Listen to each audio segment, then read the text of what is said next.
SLBC tunnel rescue ఆపరేషన్లో కీలక పురోగతి కనిపిస్తోంది. మరి కాసేపట్లో ఒక మృతదేహాన్ని బయటకు తేనున్నారు రెస్క్యూ సిబ్బంది. టీఎంబీ మిషన్ ముందు భాగంలో ఒక మృతదేహాన్ని వెలికి తీశారు. శరీర భాగాలు గుర్తించి తవ్వకాలు చేసింది రెస్క్యూ బృందం. పూర్తిగా కుళ్ళి నుజ్జునుజ్జైంది మృతదేహం. మరి కాసేపట్లో టన్నెల్ బయటకు మృతదేహాన్ని బయటకు తీసుకురానున్నారు rescue team. SLBC tunnel rescue ఆపరేషన్లో కీలక పురోగతి కనిపిస్తోంది. మరి కాసేపట్లో ఒక మృతదేహాన్ని బయటకు తేనున్నారు రెస్క్యూ సిబ్బంది. ఇదే విషయానికి సంబంధించి మరింత సమాచారం మా ప్రతినిధి పాషా అందిస్తారు. పాషా, 16వ రోజు కొనసాగుతున్నటువంటి రెస్క్యూ ఆపరేషన్ లో కీలక పురోగతి కనిపిస్తా ఉంది. అయితే ఉదయము ఒక డెడ్ బాడీకి సంబంధించి ఒక కాలు ఒక చెయ్యిని గుర్తించారు. అక్కడ తవ్వకాలు జరిపి ఆ డెడ్ బాడీని పూర్తిగా బయటికి తీసినటువంటి సిచ్యువేషన్ ప్రస్తుతం మనకి టన్నెల్లో కనిపిస్తా ఉంది. అయితే దాదాపు 6 అడుగుల లోతులో ఉన్నటువంటి డెడ్ బాడీని ఉదయం నుంచి రెస్క్యూ బృందాలు శ్రమించి బయటికి తీసే ప్రయత్నం చేశాయి. ప్రస్తుతం ఆ డెడ్ బాడీని బయటికి తీసే ప్రక్రియ కొనసాగుతుంది. అయితే ఆ డెడ్ బాడీపై సిమెంట్ బేస్మెంట్ పడటంతో ఆ డెడ్ బాడీ కంప్లీట్ గా నుజ్జైనట్టుగా తెలుస్తా ఉంది. పూర్తిగా కులిన స్థితిలో ఉన్నట్లుగా మనకి సమాచారం అందుతుంది. అయితే ఇప్పటికే రెస్క్యూ బృందాలు ఆ డెడ్ బాడీని బయటకు తీసుకొచ్చేటువంటి ప్రక్రియను చేపట్టారు. మరోపక్క టన్నెల్ వద్దకి అంబులెన్స్లను, పార్థివ దేహాలను తరలించేటువంటి 2 అంబులెన్స్లను కూడా టన్నెల్ మొదటి భాగానికి తీసుకెళ్లడం జరిగింది.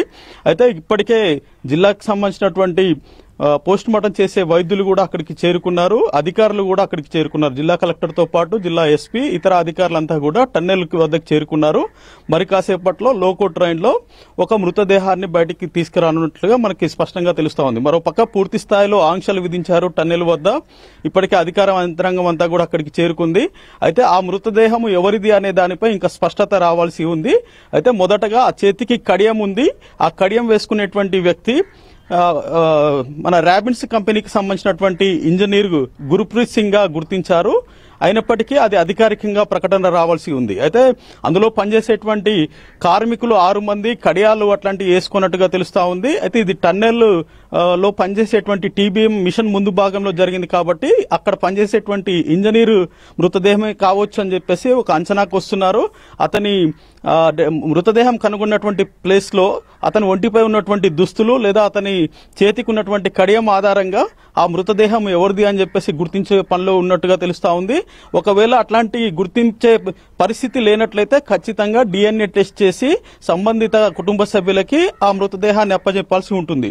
సో దాని మీద అధికారులంతా కూడా తర్జన పడుతున్నారు.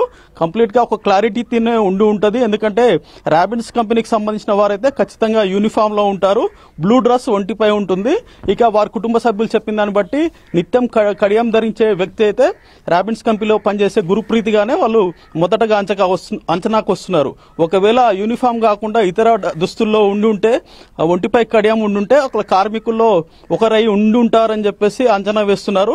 ఏదేమైనప్పటికీ కూడా మరి కాసేపట్లో టన్నెల్ లోపల 13.5 కిలోమీటర్ల ప్రాంతం నుంచి మృతదేహాన్ని బయటికి తీసుకొచ్చేటువంటి ప్రక్రియ ప్రస్తుతం కొనసాగుతోంది. Santosh. Right, thank you Pasha.